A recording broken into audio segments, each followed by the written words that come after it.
Welcome to This Explainer.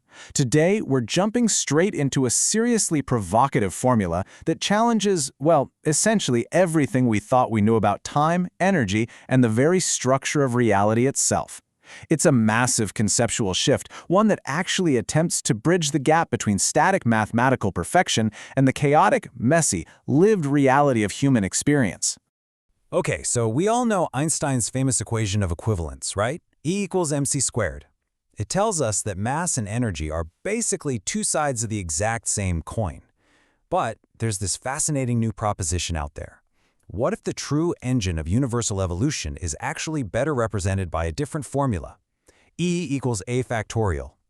Now notice the difference. While Einstein used a constant multiplier, the speed of light squared, this new formula relies on a factorial. And that points to explosive combinatorial growth. It's just a completely different way to look at how energy behaves in our universe. To really get why this formula is such a massive paradigm shift, we first have to look at the current and, honestly, somewhat comforting model of physics. It's called the static block universe. In this view, time is just another dimension, no different than length or width. The past, the present, and the future, they all exist simultaneously and tenselessly in this giant, solid, four-dimensional block.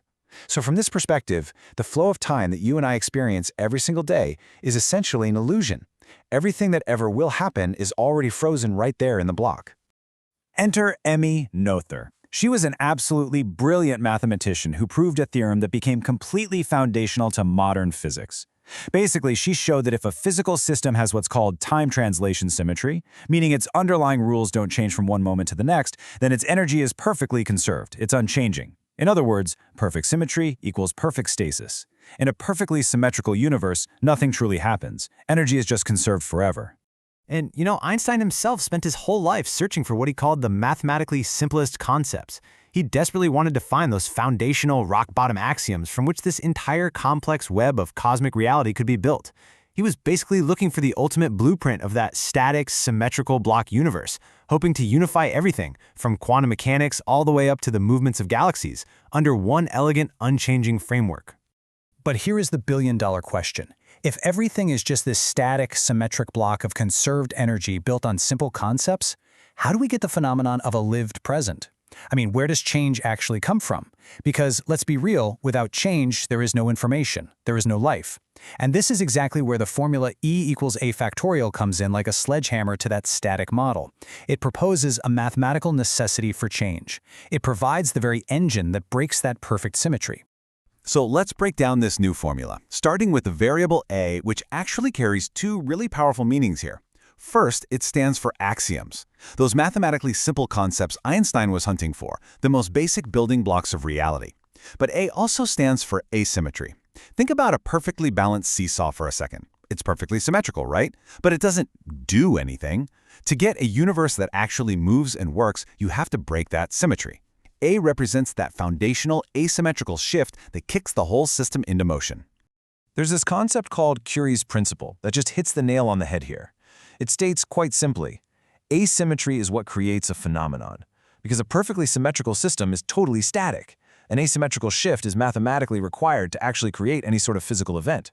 Without that initial imbalance, without a break in the rules, the universe would literally be frozen forever. The asymmetry is the spark.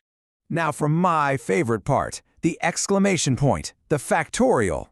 Take the number 3,628,800, for example. It sounds huge, but that is simply the factorial of 10, just 10 simple elements. If you bump that up to a factorial of 50, the number you get is actually greater than the number of atoms in the observable universe. It's totally wild. This models what we call a combinatorial explosion. It shows how just a few simple axioms don't just add up linearly. They explode into an almost infinite web of complex outcomes. This right here, this is the math of an evolving universe. You can actually think of this factorial engine a lot like a nuclear chain reaction. A single foundational asymmetry, say the splitting of one atom, triggers a structural evolution. And each step forward creates a massive factorial expansion of possible states. It is not just a slow, steady progression. It's an explosive multiplication of reality. That is what generates the immense, staggering complexity of the physical world we actually live in today. And that brings us to what the E in our new formula really represents, because it's definitely not just static energy anymore. First, it is evolution, the causal information-theoretic journey moving through measurable time. Second, it's entropy, that vast measure of state space potential and uncertainty generated by that massive factorial explosion. And finally, it's emergence, the actual lived phenomena that become real the moment that static block universe is broken. E is literally the unfolding of reality itself. So when you put these two formulas side by side, we are looking at two entirely different paradigms. E equals mc squared is the blueprint. It calculates the static potential energy that's locked up inside the prison of mass. E equals a factorial, on the other hand, is the engine. It models the structural necessity for that energy to actually break free and evolve into the complex phenomena of our reality. Simply put, one tells you what is there, the other tells you how it explodes into existence. But honestly, this brings up a pretty profound challenge. If the universe is this factorial engine, constantly generating a nearly infinite combinatorial web of history and complex outcomes, how does a human mind ever make sense of it all? If every single moment is an absolute explosion of data and possibilities, how do we find meaning, rather than just being totally overwhelmed by the sheer noise of evolution? The answer lies in a really beautiful concept called kairos. If chronos is the massive, ticking, endless sequence of linear time, kairos is the exact moment where all of that staggering complexity gets compressed.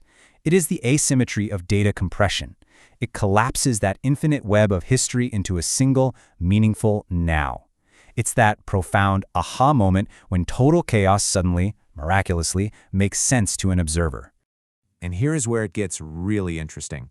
That observer is absolutely vital. Unlike a static equation that can just be calculated in a vacuum by some cold, detached record keeper, the explosive combinatorial power of E equals a factorial requires a witness. The universe's massive expansion of states needs a conscious mind to process it, to compress that data, and to actually experience its underlying harmony. Without us, without a witness, it is literally just raw, uncompressed chaos. Philosophically speaking, I think this framework is just deeply beautiful. Stepping out from the staggering combinatorial chaos of Chronos and into the singular awakening of Kairos, that is what anchors us. It's exactly what allows us to have a deeply personal relationship with the cosmos. We aren't just passively observing the math. Our act of witnessing and compressing it is what gives this explosive evolution its actual meaning. So as we wrap up this explainer, I want to leave you with one massive final question. If foundational axioms are constantly exploding into our reality through a factorial engine of asymmetry, are we all just along for the ride in a chaotic blast zone? Or is our act of witnessing the very mechanism the universe uses to finally understand itself? Definitely something to think about the next time you feel a little overwhelmed by the complexity of the world.